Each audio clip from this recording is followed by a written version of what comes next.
10th + 2 பள்ளி மாணவ மாணவிகளுக்கு விருது கொடுத்த விஜய், சுட சுட சாப்பாடு, மேலும் இளைய காமராஜர் என்ற பட்டம், அரசியலில் சறுக்கும் விஜய்.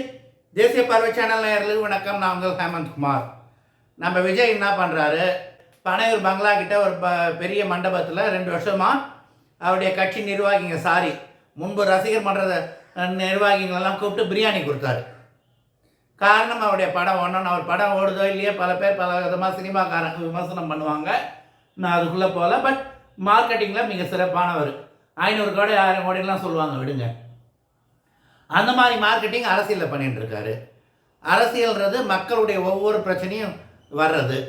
இப்போ என்ன பண்ணியிருக்காரு, 2 வருஷமாக கொடுத்துட்டுருக்காரு பள்ளி மாணவ மாணவிகள் சிறப்பாக வர்றவங்களுக்கு 10th + 2ல். அதை ஒரு விஷயம் விடுங்க.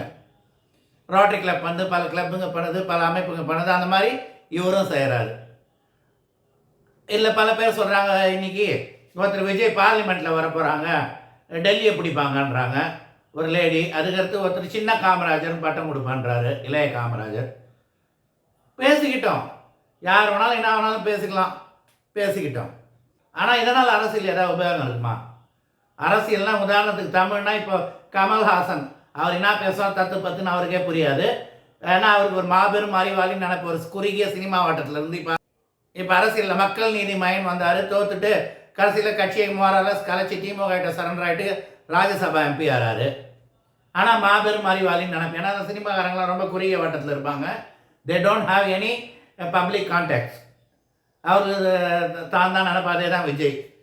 அடுத்து இந்த தமிழ் விஷயத்தில் எதுவும் கருத்து சொல்லலை விஜய். ரிசர்வேஷன் விஷயத்தில் எதுவும் கருத்து சொல்லலை விஜய். அதுக்கு எந்த பிரச்சனைக்கும் முன்னின்று போராடலை. ஆனால் அவருக்கு சார்பாக இவர் யார், இப்போ விடுதலை சிறுத்தைகள்லேருந்து வந்தார் ஆதவ அர்ஜுனா ரெட்டி, அவர் மட்டும் விதவிதமாக பேசுவார். அவருடைய நிர்வாகிங்க விதவிதமாக பேசுவாங்க. பேசிட்டா என்ன, விஜயகாந்தை விட கொஞ்சம் அதிகமாக இருக்கலாம், கமலை விட கொஞ்சம் அதிக வாக்குகள் தான். இதை வச்சு CM ஆக முடியும். டெபாசிட் கூட பல தொகுதிகளில் கிடைக்காது.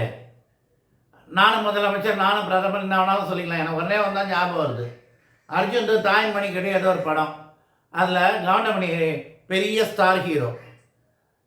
திடீர்னு சார்லி சொல்லுவார், வருங்கால முதலமைச்சர் ஜில்பா குமார் வாழ்க்கை. உடனே நைட்லாம் ஃபோன் வரும்.